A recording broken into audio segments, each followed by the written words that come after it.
Hello again, my wee buddies.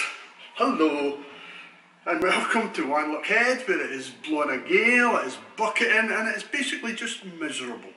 But at least it keeps the midges at bay. So,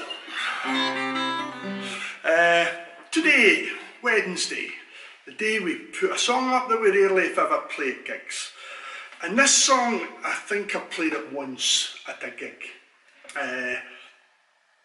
It's too much of a downer of a song, and it matches my mood today, truth be told, because as you can see, I let Isabel give me a slight trim. Butchered me, she did, butchered me. Yeah, if you're doing a gig, you need light and shade in what the songs you do. You need,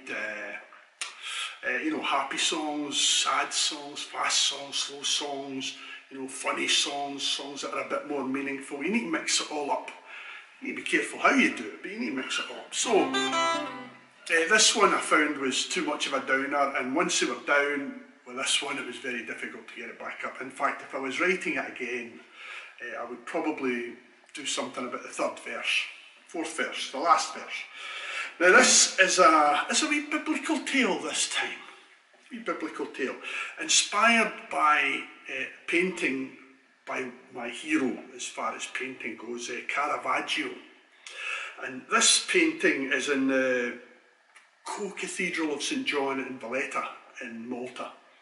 It's called The Beheading of St. John the Baptist, and if you can go on Facebook and have a look at it, it is a cracker. Not my favourite one of his, but it's a belter.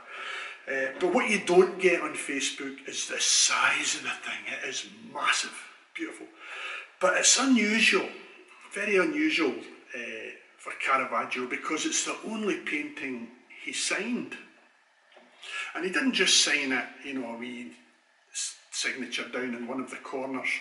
The way he signed it was that John the Baptist is lying there getting his head cut off, not very nicely. But there's a wee dribble of blood, and that dribble transforms itself into his signature. He signed it Fra Michael. That was his name, Michael Marisi de Caravaggio. And it was Fra because he was brother Michael. He joined I think it's the Order of St. John, because he was on the run for murdering somebody in Rome in a tennis court. But he was an argumentative sod, so they kicked him out eventually, and he died shortly after that. But anyway, so that's where the song comes from. So basically, we just describe the painting, I suppose, and what led up to it. We've got a duff nail. Caravaggio's eyes.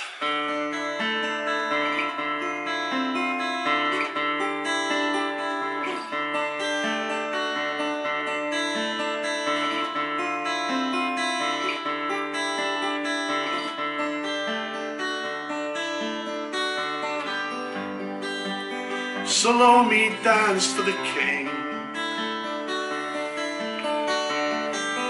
and she danced so well, he said, I'll grant you anything. State your wish and it shall be. I'll give you anything you want or crave or need. And through Caravaggio's eyes, we see how the story ends.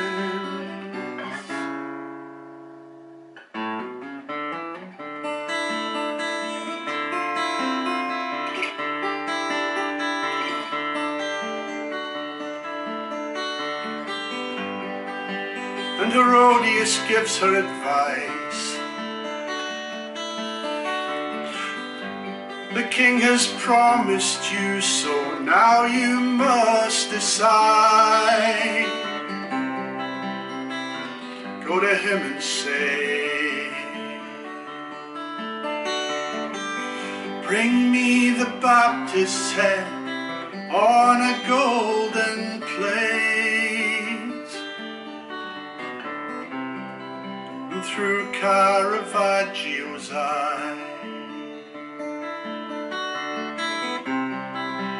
we see how the story ends.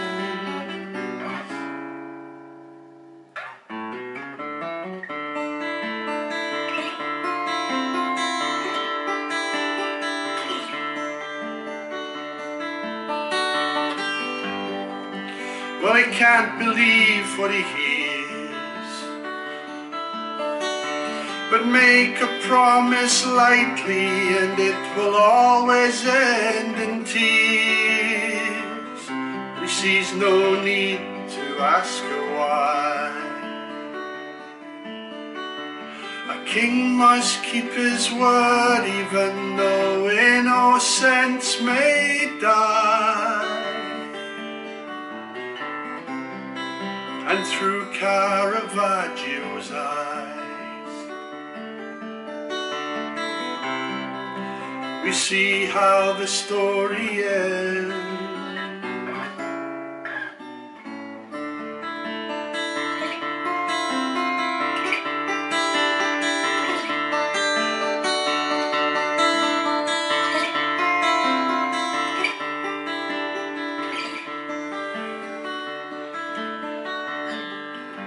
The artist has captured it all so well.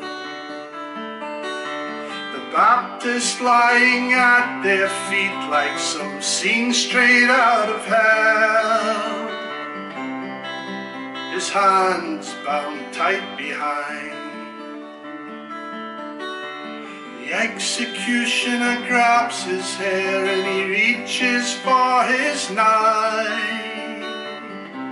The artist paints the heartless pain,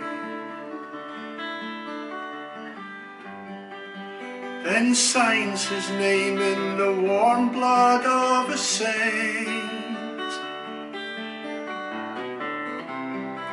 And through Caravaggio's eye, we see how the story ends.